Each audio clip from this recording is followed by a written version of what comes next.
Hello and welcome to the Allianz Stadium on the eve of a new season in Serie A. Just come out of the press conference, Massimiliano Allegri speaking to the media for the first time ahead of Saturday's game against Chievo Verona at the Marcantonio Bentegodi Stadium, which is where Diego Maradona made his debut in Italy in the 80s, and it is the place where Cristiano Ronaldo will make his debut for Juventus.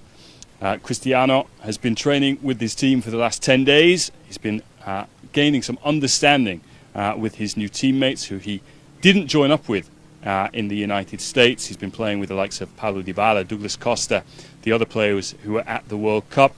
Massimiliano Allegri was asked what it's like to coach a champion like Cristiano Ronaldo. He's got experience of that, of course. He's coached the likes of Ronaldinho and Zlatan Ibrahimovic in the past, and he says it's very simple indeed. Some of the things that he's been showing in training just in the last 5 days alone have been wonderful, he says, and he can't wait to get started. He's very curious to see how Ronaldo does and how this team plays, because so far they haven't played all that much together. And we saw last week they played the friendly in Villa Perosa, where Ronaldo played for 45 minutes, was pulled from at half-time.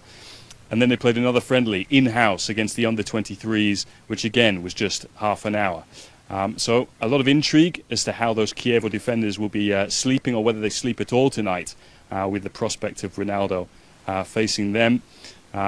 Allegri only gave us 4 pieces of team news. Wojciech Szczesny will be in goal, not Mattia Perin. Giorgio Chiellini will captain the side now that Gigi Buffon has left for Paris Saint-Germain. Miralem Pjanic will play, is expected to sign a new contract next week, and of course Ronaldo will be spearheading the Juventus attack. There's some other themes here today at the Allianz Stadium. Claudio Marchisio, who's been at the club for 25 years, he's from this area. He joined the club when he was only 7 years old. He has decided to go his separate ways from Juventus, which was cause of some debate within the press pack here as to how he was treated. He might be going to play for the Montreal Impact. We'll have to see what happens there. Also, there were some thoughts after the Genoa bridge tragedy. Obviously, games in Serie A have been called off involving Genoa and Sampdoria, whose players have been affected. And Massimiliano Allegri was very careful to say that Juventus will be playing on Saturday, which is the national day of mourning, want to do their best to show respect and honour those who sadly lost their lives in that tragedy. But other than that, there's a lot of enthusiasm, a lot of buzz here ahead of the start of the new season.